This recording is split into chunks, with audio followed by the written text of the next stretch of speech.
Hey guys, welcome or welcome back. My name is JC. If you haven't seen my face before, that time of the month again, we're doing my August reading wrap up. And obviously, it would not be a reading wrap up without a matcha. I love to film these videos. We know that. I love to watch these videos. So please comment down below if you've posted one. Because I'm trying to find more YouTubers that aren't just like the top 5 that are always popping up. This is a representation of the 12 books that I read in August. I say that because I am proud to say that 10 of my 12 books that I read in August were library books. As always, I'm going to go through the books in the order that I read them. The first book that I read this month was Princess of Souls by Alexandra Christo. I gave this book 4.5 stars. This is the second book in the 100 Kingdoms series. The first book was To Kill a Kingdom, and think of this series as the Never After series by Emily McIntyre, but less dark and twisted. So this series is another series of fairy tale retellings. The first book, To Kill a Kingdom, was a Little Mermaid's retelling, and then Princess of Souls was a Rapunzel retelling. Now, I'm going to link every video from this month that talks about various August reads because you get more in depth. I read this book, obviously, a very long time ago, it feels like, so I don't think I could describe the plot of this that well, but I loved Princess of Souls more than To Kill a Kingdom. So if you were interested in this series, but you haven't read To Kill a Kingdom yet, maybe start with Princess of Souls and see if you like that. I loved it. I love the writing so much more. I love the characters more. I love the banter between them, and I enjoyed To Kill a Kingdom. But I mean, I gave Princess of Souls 4.5 stars. And if you've read To Kill a Kingdom, but you really aren't sure if it's your thing, give Princess of Souls a shot and see if it's something that you like. The next book that I read was City of Bones by Cassandra Clare. I gave this book 3 stars. I was really trying to start my Cassandra Clare journey. This is the first book in the Mortal Instruments series. Guys, I was interested in the Shadowhunters world, Mortal Instruments stuff, but that subplot of romance really got me. Like, if you've read it, you know. Like, I just got the ick, and I really couldn't move past it. Like, I did not enjoy it at all, like that part. Yeah, so I gave it 3 stars, but because I enjoy the main plot a lot, I am currently reading book 2. I'm going to give it a shot. I'm going to see if I like it more, and maybe this Mortal Instruments series isn't my thing, and I could read a different series from Cassandra Clare. I don't know. I feel like I'm an oddball because so many people love this series and so many people love her, so we'll see. Just like, wish me luck. The next book I read was Legendary, the second book in the Caraval trilogy. I gave this book 4.5 stars. I love this book, and I'm so glad that I read it because I gave Caraval 3 or 3.5 stars. And I loved the Caraval games, but like couldn't care less about Scarlet's subplot of romance. Like, I'm sorry.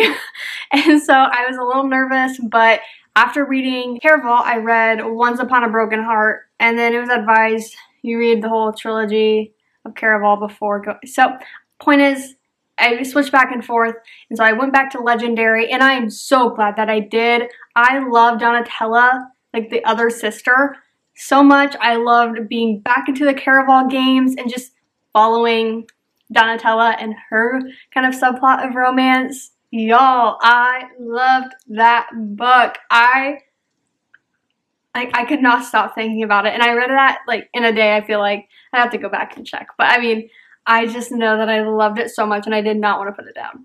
The next book I read was the first book in the Naturals series, so The Naturals. I gave this book 5 stars. I loved it. Now, I'm a true crime girly pop, so I love all the documentaries, all like the YouTube videos, like I love that stuff. So the Natural series being YA FBI agents, I'm here for it. Now, it is following a group of teenagers that basically have enhanced capabilities that the FBI would be interested in. Like, nothing supernatural, but just like someone that's naturally gifted in profiling, reading emotions, reading body language, detecting lies, things like that. They get this group together in this classified program within the FBI, and they're trying to train them on their abilities to ultimately help them solve cold cases at first, and then I'd assume blossom into FBI agents. So book 1, I loved. I mean, it's just getting introduced to everyone. The characters are so interesting. It is YA, so it's like, accept that. Any YA parts, like, they're gonna be there. I just really liked it. And when I was trying to figure out the rating, I was like, well, what didn't I like about it? And I'm like, not a whole lot. Like, I don't think I can think of anything that like really turned me off in any way. Next up, I read Bunny by Mona Awad. I'm not sure how you say that last name, so I'm sorry. But I gave this book 4.25 stars. This book was so whack. I described this book as a Barbie cult. And you cannot convince me otherwise. It is. If you liked My Year of Rest and Relaxation, you would probably enjoy this book. If you didn't like that book, I don't think you would like this, and like vice versa. It's definitely for a peculiar mind. It is set in like post-grad of a writer's school. I don't want to talk too much about it beyond that. It is also in a reading vlog, so if you want to see more, you can find that video linked down below, but this was so crazy, and I want to read more by this author. Next up, I read The Atlas Paradox by Olivia Blake, and I gave it 4.5 stars. I was dying to read this book.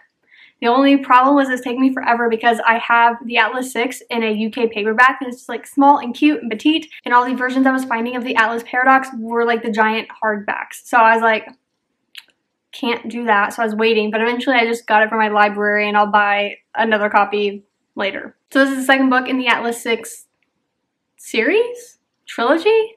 The next book comes out in January. I don't know what's supposed to happen beyond that, but I love this book. It was a continuation of book 1, where you have 6 magicians that are trying to fight for a spot in this like elite society.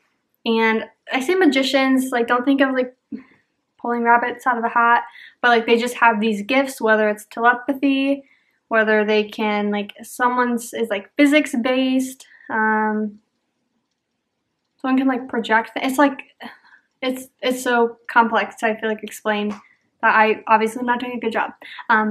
But 5 of those 6 are supposed to be selected to go into the society at the end of that year, which is all of book 1, and then book 2 is like a continuation of how book 1 ended. So it was so good, so good. I cannot wait for that 3rd book. The next book that I read was Finale, which is the final book in the Caraval trilogy. I gave this book 4.5 stars. Oh, I loved it so much. It was just like Legendary, like all the same feelings I had.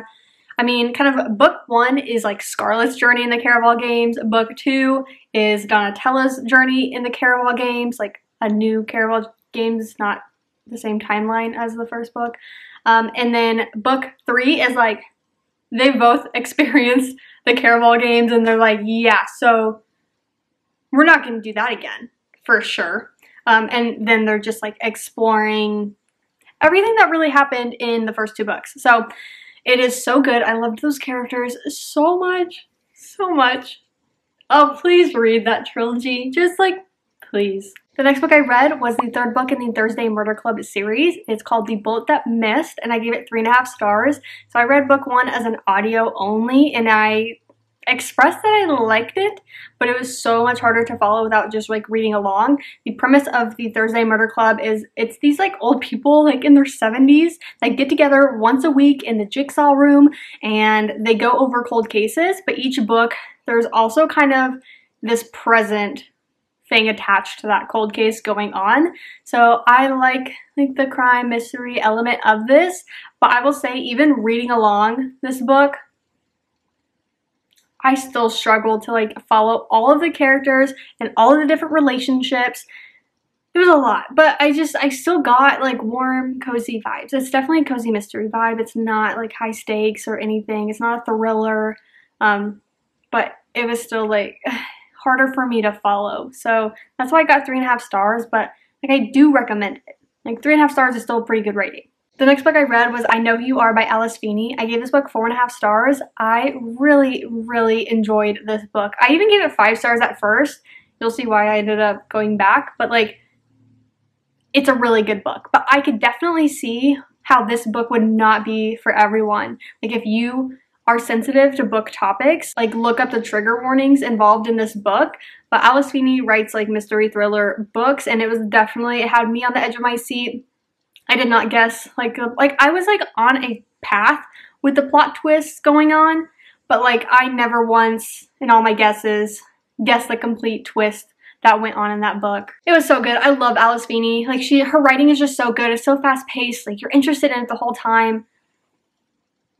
I love her, period. And then I read the second book in the Once Upon a Broken Heart trilogy. It's called The Ballad of Never After. I gave that book 4.5 stars. I loved it so much, and I'm so glad that I read it after finishing the Caraval trilogy. So I've mentioned this in videos, but I'm going to say it here as well.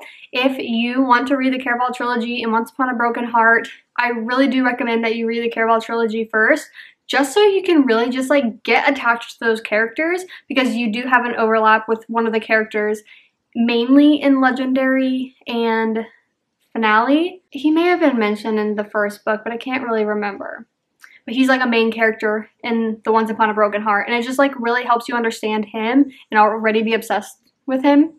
And then like you're obsessed going into Once Upon a Broken Heart, book 1, page 1. You know what I mean? So that's why I recommend it, because I wasn't as obsessed with Once Upon a Broken Heart when I first read it, only after reading the Caraval, like just book 1. So after finishing books 2 and 3 of Caraval trilogy and jumping into Ballad Never After, I was like giggling, screaming, crying on page 1. So that's why I recommend it, and please read those books. Like, please. And then I read another Alice Feeney book called Daisy Darker, which I gave 5 stars. I love this book so much. Reading this book is what made me realize, like, I Know Who You Are is a notch down.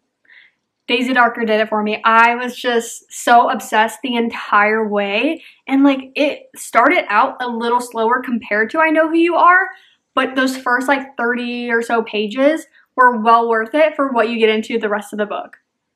It is set on Halloween, like specifically Halloween morning, so I really recommend that you read this for the fall. It will be in my fall Rex video, but I'm going to say it here because I'm talking about it. Please read this book. Please read it. Oh my gosh. There's also my last weekly vlog is really where I read that book that week, so watch it if you want, where I talk more about it. I really need to figure out the books that I haven't read of hers yet, because I've read a good amount so far. I don't want to be done reading her books. And she just came out with one, like this week. So I do need to get my hands on that. Then I did read one more book, and it is actually for a new series that's coming out on my channel this month. So I'm not even going to talk about the book here, but I did read one more book. August was such a good reading month. Like, can we just take a moment? I had quite a few 4.5 stars, a couple 5 stars. Like, wow. And I just did the calculations. I read 4,470 pages this month. Averaging a little over 1,100 pages every week is pretty good. Like, I'm very proud of myself for that. Now, usually my wrap-up videos have the wrap-up and then next month's TBR. But I am posting my fall recommendations and TBR video next Monday. This Monday. In a few days Monday. So it's the next video that you'll see from me, and I am so excited to get into fall. And I have some amazing recommendations, and I'm also just so excited about my TBR. So it's going to be a great video, so be sure to stick around if you want to see it. And with that, thank you so much for watching, and I will see you in my next one.